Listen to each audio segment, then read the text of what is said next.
നമസ്കാരം മക്കളെ, നമുക്ക് പഠിക്കാം. ഇന്ന് നമ്മൾ കഴിഞ്ഞ ക്ലാസ്സിൽ നമ്മൾ പഠിച്ച വ്യഞ്ജനാക്ഷരമായ കവർഗത്തിലെ രണ്ടാമത്തെ അക്ഷരം ഖ വരുന്നതായ വാചകങ്ങളാണ് പഠിക്കുന്നത്.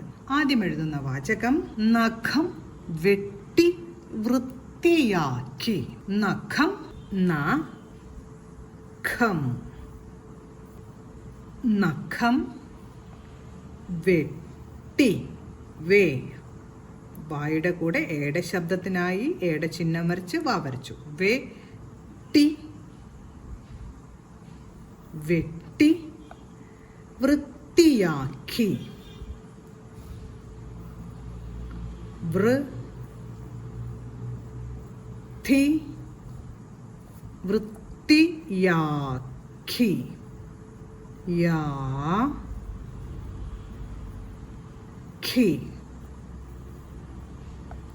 നഖം വെട്ടി വൃത്തിയാക്കി. അടുത്ത് നമുക്ക് മുഖത്ത് ക്രീം പുരട്ടി എന്ന് എഴുതാം. ആദ്യം മുഖത്ത് എന്ന വാക്ക് എഴുതാം. മു ഖ ത്ത്. മുഖത്ത് ക്രീം. ക്രാ വരച്ച് ഇനി ഈ എന്ന ശബ്ദമാണ് കേൾക്കുന്നത്. ഈ എന്ന ചിഹ്നം വരച്ച് എന്നതിനായി അമ്മിൻ്റെ ചിഹ്നം ചേർത്തു. ഇപ്പോൾ ക്രീം എന്ന് ഉച്ചരിക്കാം. ക്രീം പുരട്ടി. പുരട്ടി.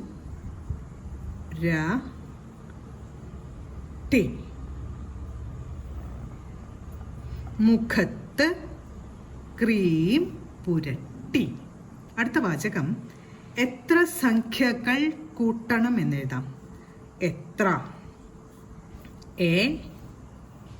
എത്ര എത്ര സംഖ്യകൾ.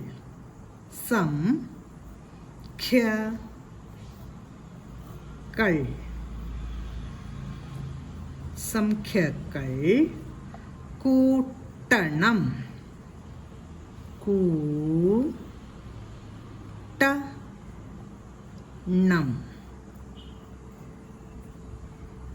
എത്ര സംഖ്യകൾ കൂട്ടണം. എത്ര സംഖ്യകൾ കൂട്ടണം. നമ്മൾ അടുത്ത് എഴുതാൻ പോകുന്ന വാചകം ഋതു ശംഖ് ഊതി എന്നാണ് കേട്ടോ. ഋതു ഋ ആണ്. ഋ എന്ന സ്വരാക്ഷരമാണ് എഴുതേണ്ടത്. ഋതു ഋതു ശംഖ് ശംഖ് ശംഖ് ഊത്തി. ഊ എന്ന സ്വരാക്ഷരമാണ് എഴുതുന്നത്. ഊത്തി. താഴെ എഴുതി ഇടച്ചിഹ്നം വരച്ചു.